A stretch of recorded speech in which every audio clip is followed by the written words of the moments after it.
Alright, guys. Welcome back to another video. Professor T here. Today we are going to be talking about the role of markets, as you can see in the.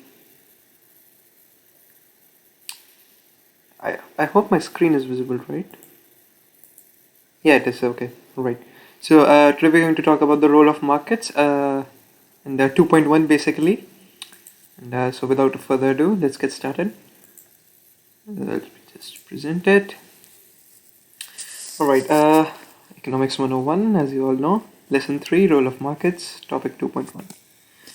So first of all, we need to understand, before even going into any depths, we need to understand what is a market basically. So, and this is the definition that you would be required to put in the exam if asked. So a market is basically where buyers and sellers meet to facilitate the exchange of goods and services. Very easy to understand. Well, market, buyers and sellers will meet to facilitate the exchange of goods and services. Why will they meet? To facilitate the exchange of goods and services. Right? So like buyers will buy the goods and services and sellers will provide them with that. Very easy to understand. Now, prices for some goods and services, prices may be predetermined, while from others, they may be negotiated. It depends on the product. I mean, that's very intuitive. I hope you all understand that. Now, I mean, there is one thing that I've seen like many schools or teachers do not tell their students. Like, they talk about the definition of market and then they may even mention the second point. But I mean, I don't know if I've seen teachers giving examples of markets. So like this concept that you need to understand that a market may just not be a physical one like a retail outlet. It could be a virtual like an e-retailer, like even Amazon could be considered as a market. Right. All right. Now let's move on. So we need to understand the difference between goods and services. I'm sure like all most of you already know it. So goods or products, that's another name for them, are physical objects. A service is an activity of performing work for the customers. So a goods are tangible; they're physical objects, while a service is like performing work. It's not a physical object. That's the key difference that you need to understand. Now we need to understand the role of markets in determining allocation of resources. So, as you all know, the basic economic problem which states that resources are scarce but wants are unlimited. Almost nothing on the earth is in infinite quantities. So that's what, that helps you to understand the first statement. Now, the second statement is markets are one method of determining how these resources will be allocated. Let me just explain that. So, the example I would like to give you is like many people may want a luxurious item like a sports car, right? And we know that sports car will take a lot of time, a lot of effort, and even a lot of money to be made, right? And now, like many people desire it, right? But we also need to consider the cost of production, right? And when we consider this cost of production versus the relative desire, we understand that we need to keep the price high so that only the wealthy enough can buy this. Because if if everyone is able to buy a sports car, then it's not a luxurious item anymore. It's just like a normal good, like a bread, right? So it doesn't make any difference to its value. That is why we need to consider relative desire versus cost of production, and that determines the price. Well, of course, like for the sports car, the cost of production is very high. That is why the price has to be more than it, right? Like even higher, as you would say. I don't think that's very difficult to understand for you. Let me move on. So now functions of price. So like we know for goods we set price, but what's the advantage of that, you may ask? So first of all, rationing. Now who can buy and who cannot based on the basic economic problem. I just gave you an example, right? I mean, not everyone should be able to buy a sports car because otherwise it can't be considered as a luxurious item. So it helps in rationing, like who will be able to buy it and who will not be able to buy it. Now, signaling. So it helps in signaling. It may help in taking spending and saving decisions as well as production decisions. So, for example, let's say you want to buy a new iPhone. So you want to buy the iPhone 12, right? And you have been previously using, let's say, iPhone 7. So, what you would do is you would spend, yeah, you would start saving money so that uh, you could you could in future buy the iPhone 12. So uh, it tells you that you need to save it because you know that the price of iPhone 12 would be very high. Now, as well as production decisions, right? So let's say a cost of production for a certain good, like let's say the sports car that we took an example, is very high, but there is no demand for it. No one wants to buy a sports car. So this would tell the firm that they need to stop producing it, because if no one's going to buy it, what's the point of it to be produced, right? Now, it also now the another function of price is to act as an incentive to the supplier. So as prices rise, suppliers would be willing to supply more so that they could get more profits. This is also known as the law of supply, which we will cover in the next videos. Don't worry about that. Now, okay, this is a very nice concept that I want you to understand. It often comes up in exams, and many people get this wrong. So I would like to spend some time particularly on this slide so that I can explain you the difference between factor and product markets. Now, factor market. Well, so factor market is where factors of production, land, labor, capital, and enterprise. Well, a good exercise would be for you to recall the definitions of all four of them. I'll give you a few seconds, and let's see if you can recall them or not. So, all right. You may or may not have paused the video. So land comprises of all the natural resources, not just physical land, as I explained you. So labor is the one who works in production. So they combine the resources which acts as the input to produce output. Capital is the investment in man-made resources, not natural resources, because that would come under land. In man-made resources such as tools, machinery, that aids in the production of goods and services.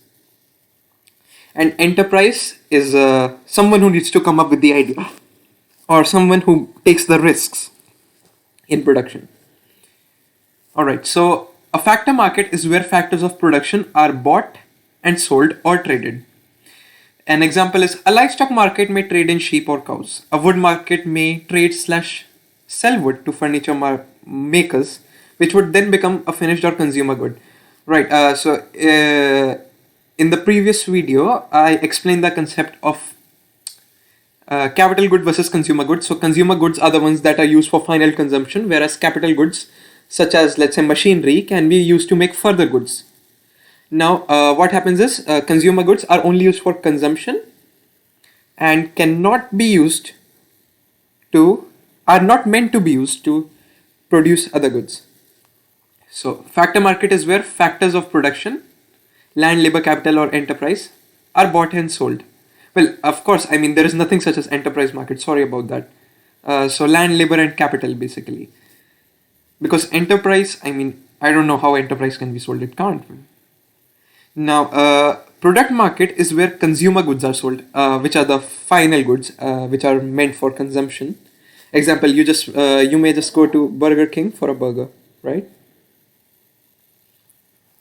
Now, labor market. So this is not in the specification, but yet it comes in the, I mean, it's not in the specification as a particular subtopic, but it's an example of a factor market. So we need to cover this. So what a labor market is where, this is the correct definition, right? So let's say they will ask you, what is meant by a labor market? So a labor market is where employers come to demand labor. So, employers, let's say, like Amazon needs labor, right? So Amazon will act as an employer, come to demand labor, whereas workers come to supply their labor. So basically it's where like labor is bought and sold at the wages. At the wages set through demand and supply. Well, so basically that's what you need to understand. So, workers would need to receive certain wages, right? And how will that be decided what that wage would be? So that would be decided through demand and supply of workers. We'll understand the concept of demand and supply in the next two videos. I promise you that. So a labor market is where employers come to demand labor, and whereas workers come to supply labor. So employers will demand the labor, workers will supply it. That's all what labor market is about. And the wages the workers will receive will be set through demand and supply. So usually this comes at a 2-mark question. So you get 1 mark for writing where employers come to demand labor. You get 2nd mark for whereas workers come to supply labor.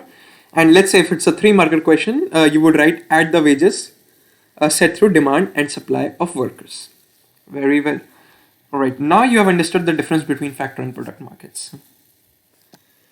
Now, economic sectors, I'm pretty sure most of you already know this. So primary sector is that involves acquiring land. Now, I have said it like countless number of times, but I'll say that again. Land just does not mean physical land. It means it comprises all the natural resources. So, example of primary sector is coal from mining, fishing, farming, agriculture, you name it. Now, secondary sector is that involves manufacturing or assembling of products. Example, manufacturing cars. It deals all with the manufacturing or assembling. Tertiary sector is the one that involves in the provision of services. Example, banking and insurance. So like banks provide you services, right? Like they'll offer you loans, etc., etc. Now, the practical example of this. So cattle raised on a farm. So this is the example of primary sector. Now beef converted to burger. Now basically manufacturing the burger. It's the example of secondary sector. Burger transported to restaurant. Now that's an example of tertiary sector because it's a service. And restaurant serves burger to the consumer. So now since they're serving, that's also a service. Tertiary sector. Now a key definition, productivity. So there are 2 definitions that you could remember. Both of them are used to define productivity because productivity, it does not have a fixed definition. I mean, there are many acceptable definitions. So the definitions that you could learn are output per worker per period of time or output per unit input. Right? I don't think that should be hard. So output per worker per period of time. So how much does a worker produce per period of time, or output per unit input. All right. Specialization. So when I'm talking about specialization, I mean product specialization. There are other types of specialization as well, which I'll just talk about in a minute. So specialization means concentrating on producing a narrow range of goods and services. Now you may ask, why would firms specialize? I mean, they could produce lots of goods and services. Well, there are certain advantages. So higher output, like let's say total production of goods and services is raised and quality can be improved. So like let's say a firm is just focusing on supplying certain goods and services. So what would happen is like they'll become expert in producing those. And as a result, when they become an expert, their quality will be improved highly. And once the quality is very good, you get more customers, right? Now varieties. So consumers have access to a greater variety of higher quality products. So let's say many firms specialize in something, right? Let's say a certain, for example, let's say carpets, right? Now a firm, let's say, specializes in producing carpets. Now it will specialize, like, carpets could be of various types. I mean, like the material that could be used in carpets could be of lot of types, right? So consumers will have access to a greater variety of higher quality products. And also specialization would lead to lower prices. Increased competition acts as incentive. So now what happens is when you become an expert at something, so what would happen is you will become, your company will become very competitive because you're producing excellent quality products, right?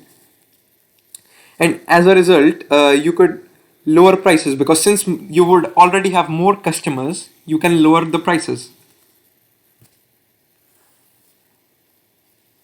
Because I mean, you will be competing with other firms, right?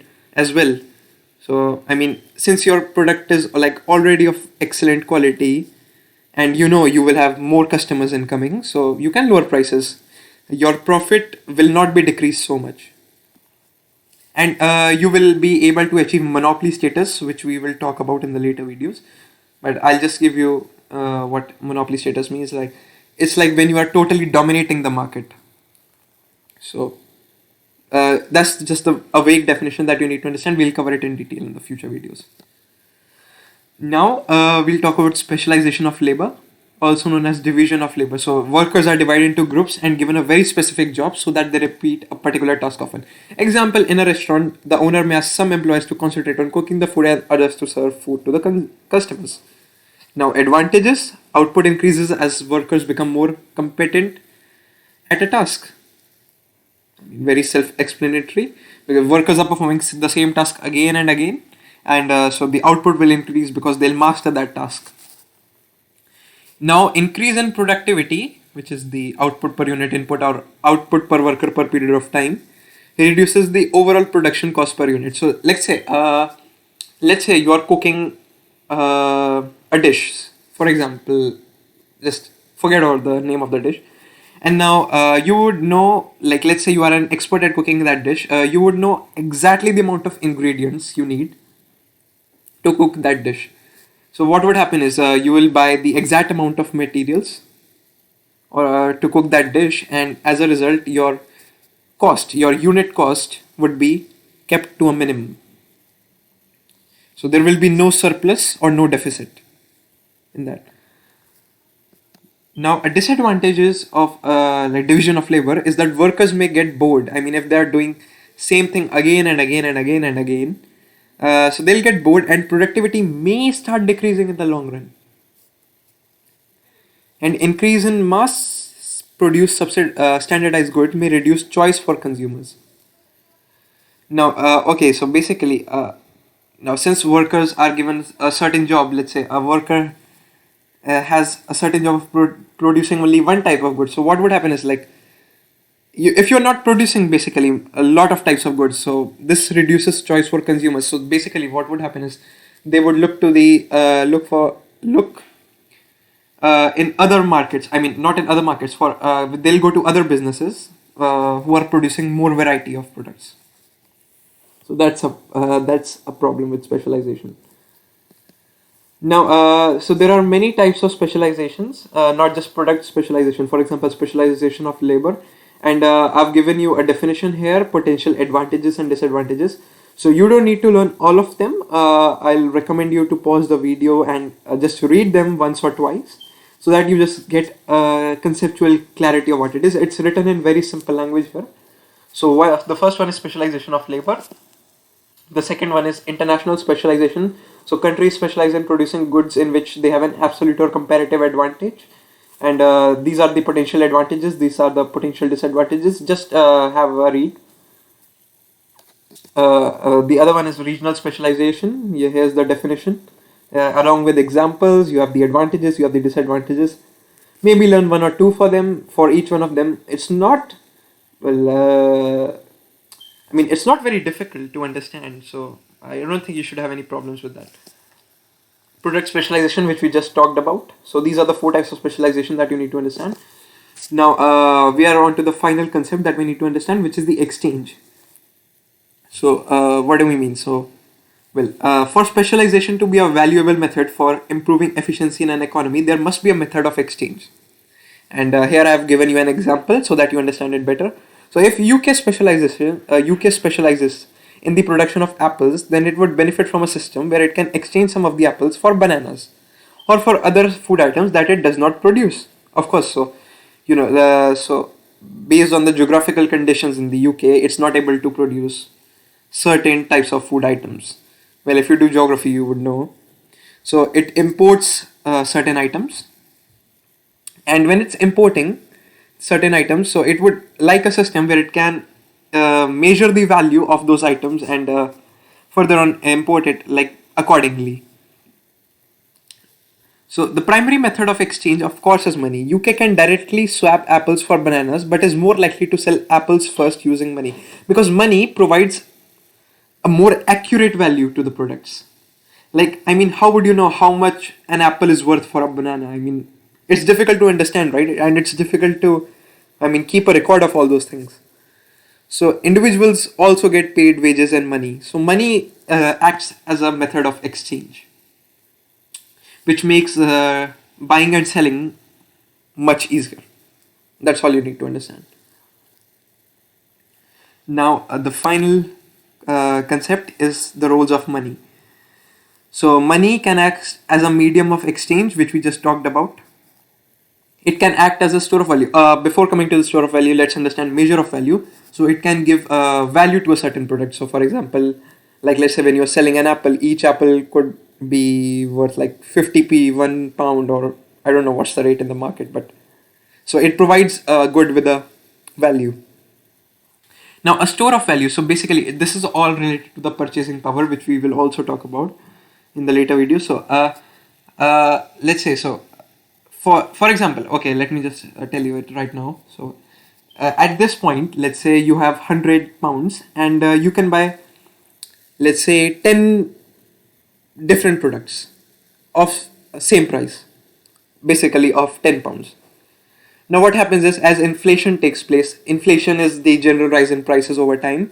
Inflation will also be covered in the future videos, as because I'm going through the specification, I have not covered all the topics yet. So I'm going according to the order of the specification. So inflation takes place. So prices of goods rise, right? So now the the products that were which we just talked about were worth £10 are now worth, let's say, £12. So as a result, what would happen is you cannot purchase again 10 products, but as a now, because those products now have a value of 12 £12. So it tells you, so the value of money has now decreased. So that's what's meant by a store of value. And a measure of value would mean like the actual price of the products. And now when we talk about the deferred payment method, it's basically like, let's say, when you take loans and or when you pay EMI per month, right? So basically, like you can buy a thing first and pay for it like monthly or even later. Like let's say buy a car right now, pay 1 year later, or basically a deferred method of payment. So that's all you need to understand for the roles of market. I think you should be able to answer questions based on this topic very nicely. Alright guys, that's all for this video. Thank you very much for watching. See you in the next video.